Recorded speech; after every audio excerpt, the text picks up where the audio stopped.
morning, everyone. This doesn't actually amplify my voice in any sense, but it does allow me to be recorded. I'm wondering if I can just move this, Paul, because I'd rather not hold a microphone. It's okay, and I read this, and every time I read it, I smile, and I can't help but think of Miranda, and you'll see why. If you're a fan of Miranda, you'll see. Therefore, I am now going to allure her. There it is. I will lead her into the wilderness and speak tenderly to her. There I will give her back her vineyards and will make the valley of Achor a door of hope. There she will respond as in the days of her youth, as in the days she came up out of Egypt. In that day, declares the Lord, you will call me my husband. You will no longer call me my master. I will remove the names of the Baals from their lips. No longer will their names be invoked. In that day I will make a covenant for them with the beasts of the field, the birds in the sky, and all the creatures that move along the ground.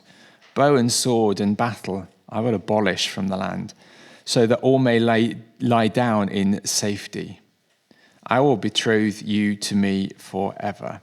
I will betroth you in righteousness and justice, in love and in compassion. I will betroth you in faithfulness, and you will acknowledge the Lord. In that day I will respond, declares the Lord. I will respond to the skies, and they will respond to the earth, and the earth will respond to the grain, and new wine, and the olive oil, and they shall respond to Jezreel. I will plant her for myself in the land. I will show my love to the one I called not my loved one. I will say to those called not my people, you are my people, and they will say, you are my God. The Lord said to me, go, show your love to your wife again, though she is loved by another man and is an adulteress. Love her as the Lord loves the Israelites, though they turned to other gods and loved the sacred raisin cakes. So I bought her for 15 shekels of silver and about a homer of a lethek of barley. Then I told her, you are to live with me for many days. You must not be a prostitute or be intimate with any man, and I will behave the same way towards you. For the Israelites will live for many days without the king or prince, without sacrifice or sacred stones, without ephod or household gods. Afterwards, the Israelites will return and seek the Lord, their God, and David, their king. They will come trembling to the Lord and to his blessings in the last days.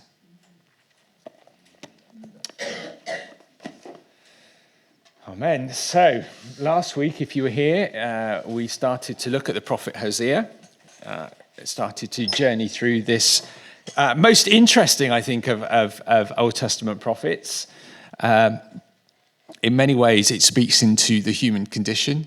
It speaks into the church where they are today and invites us to journey with this prophet and, in particular, to associate ourselves with the character Gomer. And nobody wants to really associate themselves with the prostitute, but that is exactly what God is asking us in here and say, this is an analogy that it's a prophetic action, and unfortunately, this is who you are. And so we started to look last week at how God calls Hosea to not just be a prophet in the classic sense, to speak forth the word of God, to speak into the context, but actually he's also called by God to be a physical prophet, to actually enact prophetic acts through marrying Gomer, a wife who is promiscuous, who's known to be from the start. And God says, in doing so, he says, this is like me and you, my people, Israel. This is the relationship that we have at the moment. It is like Hosea marrying a prostitute who seeks after other men. And so poor Hosea is asked quite a severe, I suppose, a severe calling. It's not a calling I'd particularly want in life, but one that the Lord gives to Hosea, who's clearly faithful and does as he's told. I wonder if many of us would choose such a path, but of course that's the nature of God, isn't it? God is the faithful one and does these things. And And Gomer is exactly as she's expected to be. She runs after other men. And in doing so, we are invited to play the role of Gomer, but also invited to imagine how Hosea feels in this situation as we try to get just a fraction of a glimpse of just the emotion that the Lord feels when he sees us running after other things, other gods, as he says in this passage.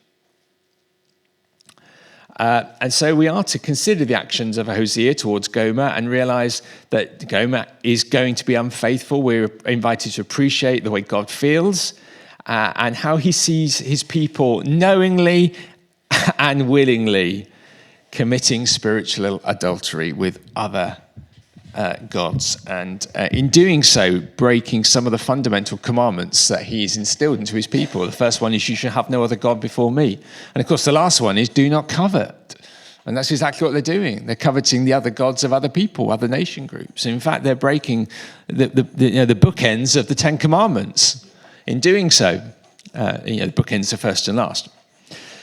However, what happens now is that Hosea starts to change tack on me as God starts to speak to him. And what we see here, we spoke yesterday, didn't we, a little bit about the nature of God and how God in creating, God creates time as part of his creation. Before God created, there was no such thing as time. It didn't exist, just as matter didn't exist.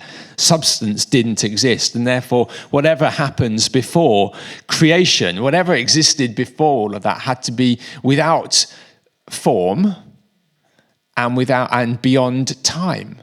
And of course we know that God is without form and beyond time. He sits outside of time. And so, and of course we struggle with that because we don't. We sit very much firmly in time, and time as we perceive it is fairly linear. And so we struggle with this notion that God can see into the future. But then that's because we are limited, because we can't see into the next minute, because that's not a gift for those people that are bound by time. We have a rough idea what's going to happen in the next minute. I'm going to still be talking. The dinner will be cooking. That's roughly what we expect, but we don't know. Whereas God sits outside time. And so actually, God sits outside time, but he also dwells within time. So he can see the part, for him, the past and the future are all within his vision at any one time, because he sees it all. He sits outside of this thing called time. And he sees it. And what he does here is he casts his vision almost into the future. Who's that? It's Serena. He casts his, it's all right, don't worry, hi. He casts his vision into, I just wondered, I thought I heard a voice. And nobody else responded. So I thought, well, maybe it's just me. And perhaps, And then that started me going, my brain then goes off in, maybe God is a woman.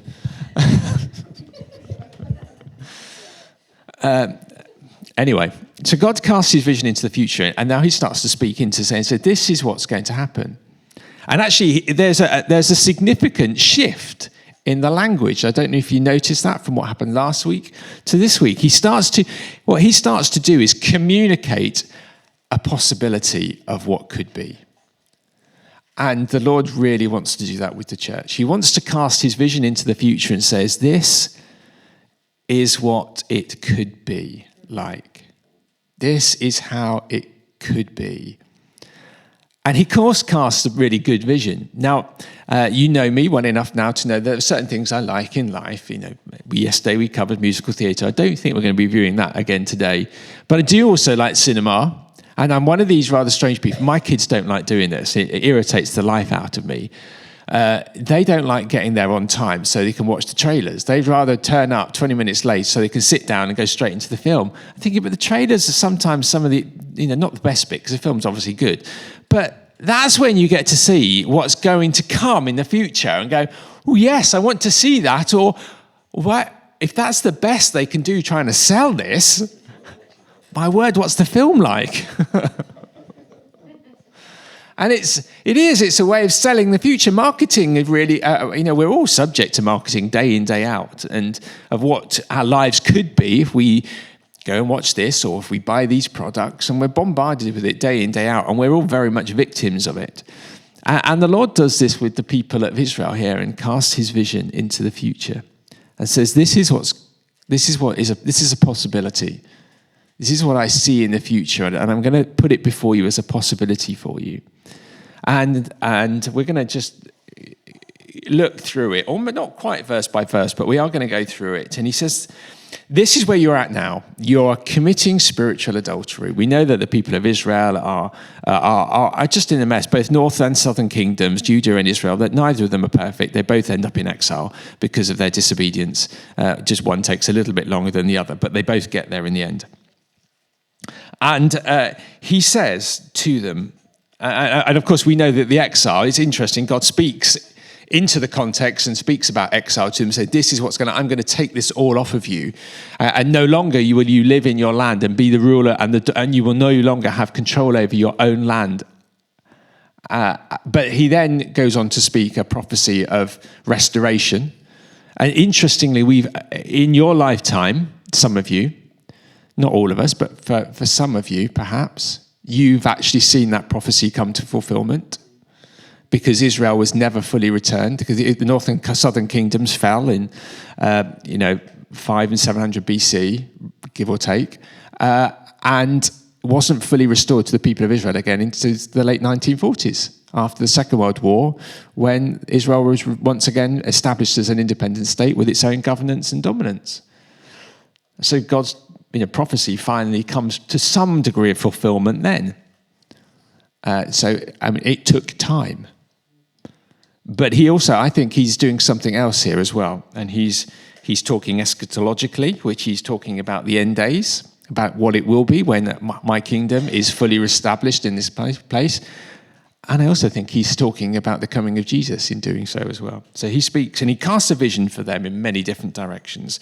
But what I love about this is, to start off with, it covers the faithfulness of God. So bear in mind, they're wandering off. The imagery is of a woman who's being adulterous with the husband.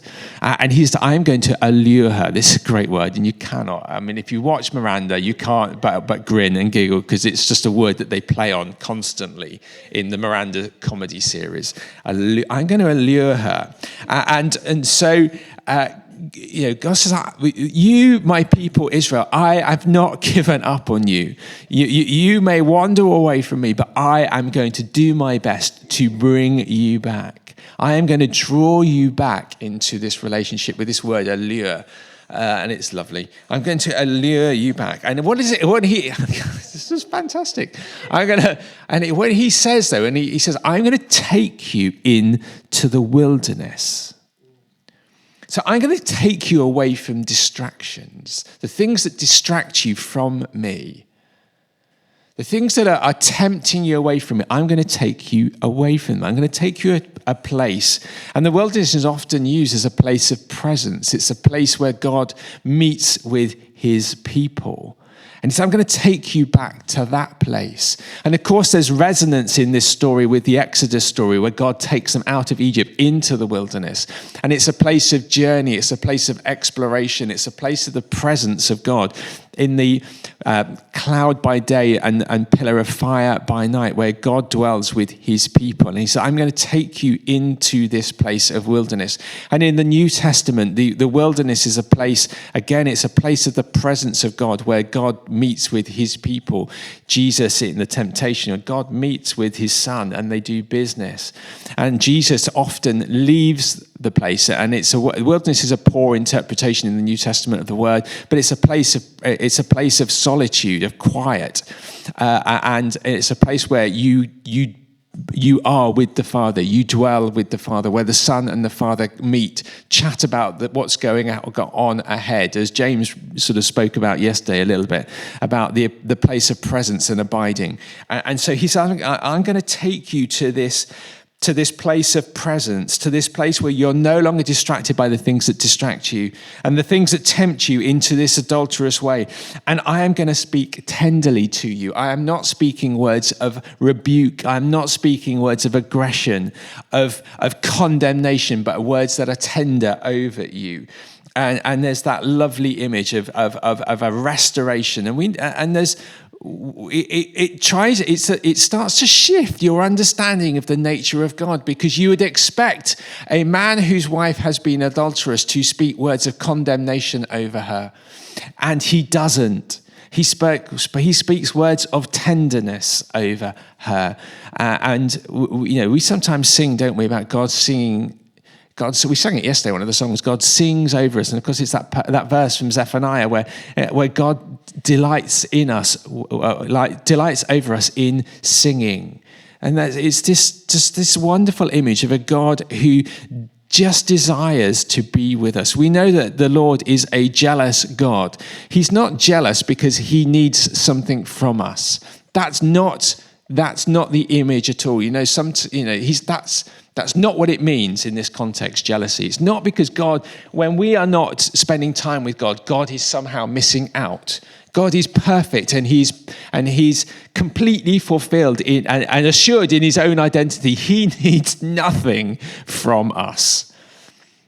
It does not make him more complete when we worship him. He is jealous when we wander off and we chase other idols and gods, because it breaks his heart, because he sees the damage it does to you and the damage it does to me. And that's why he's jealous, because he sees that there's something better for you, not because somehow you add to him. He doesn't need our worship. He's perfectly fulfilled in his identity without us. It's just, he delights in you and he wants the best for you. So when you wander away, it makes him jealous, because somehow you are robbing yourself of your own fulfillment, your own identity. And he says, I'm going to speak tenderly over you. And then there's a reference here, I don't know if you saw it, about a valley of Achor. Can you remember the valley of Achor in the Old Testament? Anyone want to refresh me on that story? No? Shall I remind you? Philip, come on. You're going to have to speak louder than that. I'm deaf. The Valley of Achor comes from a passage in the Bible, Joshua 7. If you remember the story, Joshua's army goes out, raids a place, comes back with loads of goodies. And then there's one of the soldiers there whose name, it sounds very much like Achor. It's not. It's something like Akon or something like that. Akon. Anyway. Who? Achan. Bacon. Not bacon, Achan. Achan hides some of the treasures, and it upsets God. And it upsets Joshua. That happened in the Valley of Achor, and they called it the Valley of Achor ever since this story happened. And Achan ended up being stoned to death as a result of it. So this is a place that's the Valley of Trouble. And so it's a place of sin. It's the place of sin in the life of Israel. And God says, in this place of sin, I'm going to put a door of hope. Is that not what he's done with us? In the place of sin, he's put a door of hope. In a world full of sin, he's put this door of hope. And this door of hope does not look rectangular. It looks like that. Hoping it's not been moved. It's looking like that.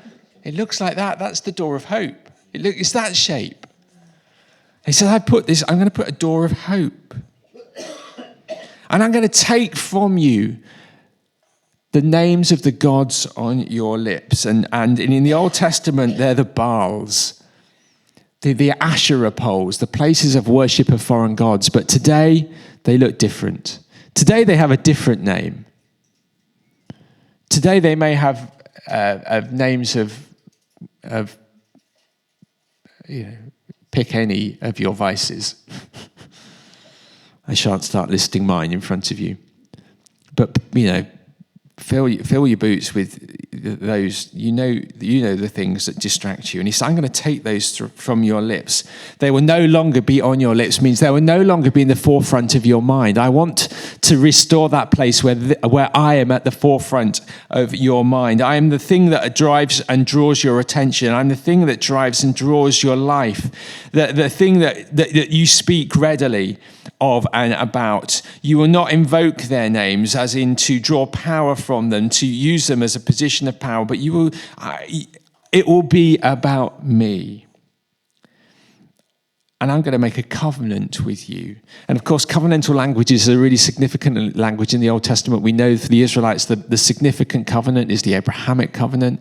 And then you've got the Mosaic covenant as well, the commandments, but the Abraham. Did I just hear more voices then, or was that? Oh, thank goodness for that.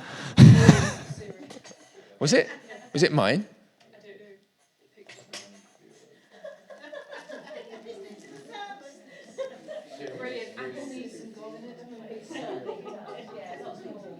I've had Siri talk to me before in a sermon. It's been very distracting. I was taking a colleague of mine had gone off on holiday and asked me to take her BCP communion service. BCP is quite a formal service, so I was wearing all my clergy robes, which I hardly ever wear, and the BCP was so old. I mean, it's an old book anyway, but their translation was so old that we were praying for the king, which was a nightmare because it's a language it's interesting anyway. You have to be careful as you're saying it, but in your head you're also changing all the pronouns during the prayer for the monarch. From him to her and king to queen, and so you're doing that mentally in your head when you're trying to weed these words that aren't natural words for you anyway. And I bent over and Siri started talking to me in my pocket. So this person is probably thinking, charismatic evangelicals, wish they'd just stay in their own church, not come and bother us. I certainly wish I had. And he said, I'm going to make a new covenant with you. And this covenant is going to be different from the old one. It's going to be everlasting. And it's going to be involve my blood. In the Old Testament, covenants were made with shedding of blood. And we see that in the Old Testament. God does exactly that. And he said, this covenant's going to be in my blood. And in doing so, he's starting to talk. He's giving prophetically a vision of Jesus in this, and then he casts his vision even further up front, and it's an eschatological vision. And the eschatology is the study of the end times, the day when the kingdom is fully established, not as we are at the moment, where it's partially established. It's fully established. So that Jesus has come back. His rule and reign is fully here. Everything that happens is in his will. And so he says at that point, I will abolish from this land. What does he abolish? Bow, sword, and battle. And of course, we know that cannot be now because we are very much still with bow, sword, and battle going on. He's casting his vision to the future and saying, one day this is going to happen. And he does it again, doesn't he, in Isaiah? And he says, I'm going to turn bows into plowshares. And he talks about a Prince of Peace. And we know the Prince of Peace came. And he established his rule and reign. And one day he will come back and fully establish his when we will no longer have to worry about Putin and despot leaders because they won't have a place in his kingdom. All of that will have gone. And then he prophesies, and he says, and I'm going to give you, and then he starts to talk about economic prosperity. And he said, I'm going to be the Jehovah Jireh again in your life, the one who provides, and I'm going to provide good things for you. I'm going to speak to the skies, and they're going to respond to the earth, because they're effectively, what he means, it's going to rain. Yeah. Clearly, he does that a lot in the UK. And the earth is going to respond to the grain, and they're going to grow, and you're going to have olive oil, and I'm going to provide for you again. And there's this sort of picture of abundance. And he says, where I said to you, you are not my people. He says, I'm going to call you my people again. And you're going to say, you are my God. And where I once said, you are not loved, and of course one of the children that Gomer had was not loved. I mean, what a curse is that on a child when your name is, by definition, not loved. He says, I'm going to rectify that. I'm going to say, you are loved beyond measure. You are loved so much that the child that you called not loved, I'm going to send my child who is loved beyond your understanding to demonstrate that you are loved. And so he speaks prophetically, Hosea speaks. And then God says to Hosea, right, now time for action. And we're going to do some actions now, Hosea. It's an action song. I want you to go to Gomer, and I want you to take her for your wife again. Even though she's been adulterous and that she's a prostitute. And he said, what I want you to do, I want you to pay for her. I want you to go and buy her back. So she has no choice but to come and be your, I would say wife. It's not even a wife at this point, really, because that's not how you would regard a prostitute initially, is it? I suppose. Not talking from experience, of course. But he said, I want you, there's a financial trade here. I want you to go and purchase your wife. So, and in doing so, it's not that Gomer is in I suppose what he's doing is showing how far Israel has fallen from the relationship with God, that Gomer is having to be bought back. She doesn't return willingly. She is paid for. It's a transaction. She comes back to Hosea because she's paid to do so.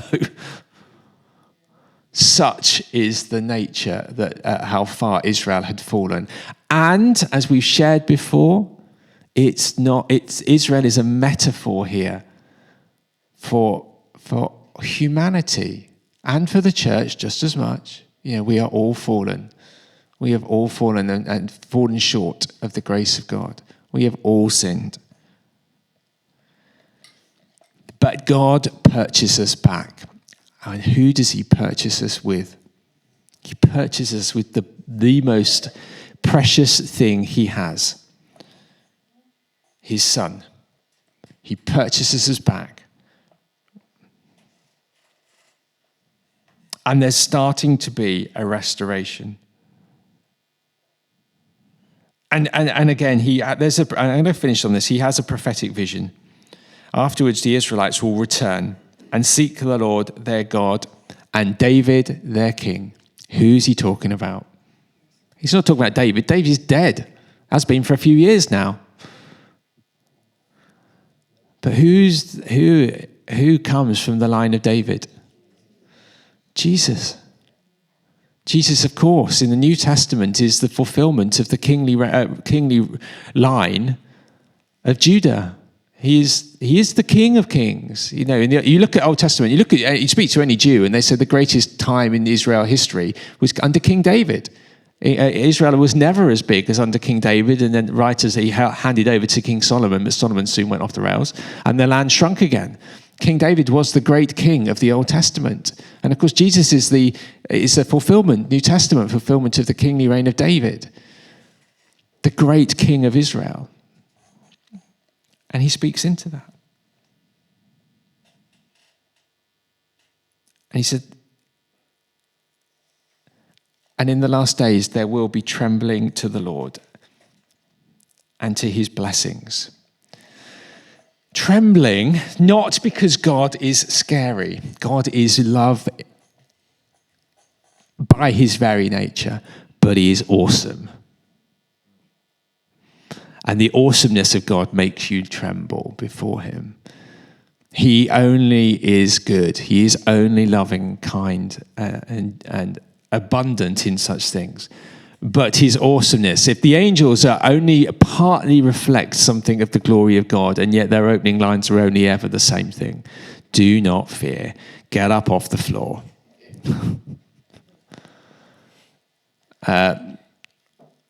Imagine how awesome God is.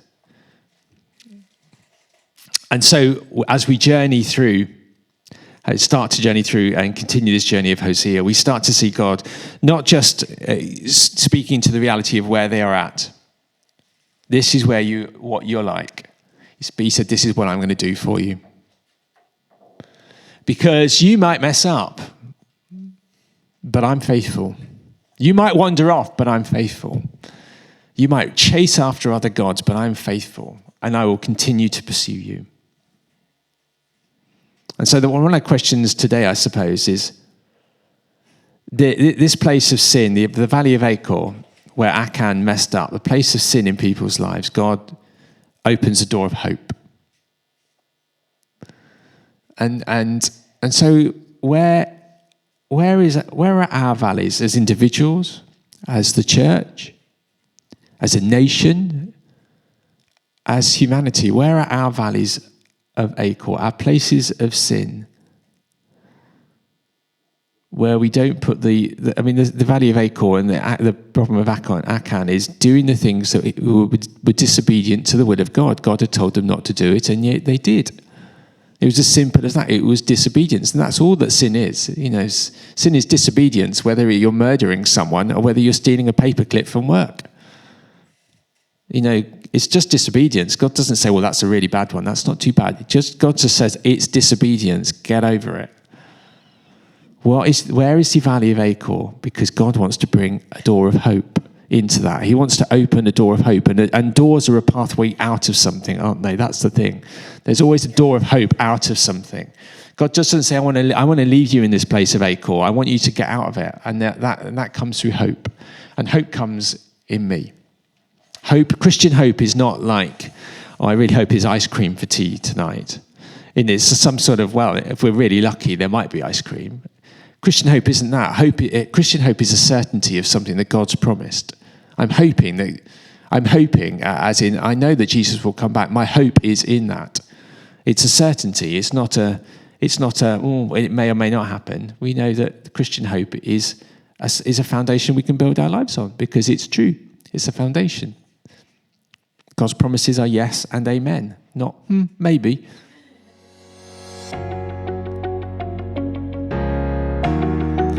We continue. Yeah, we're going to go into communion.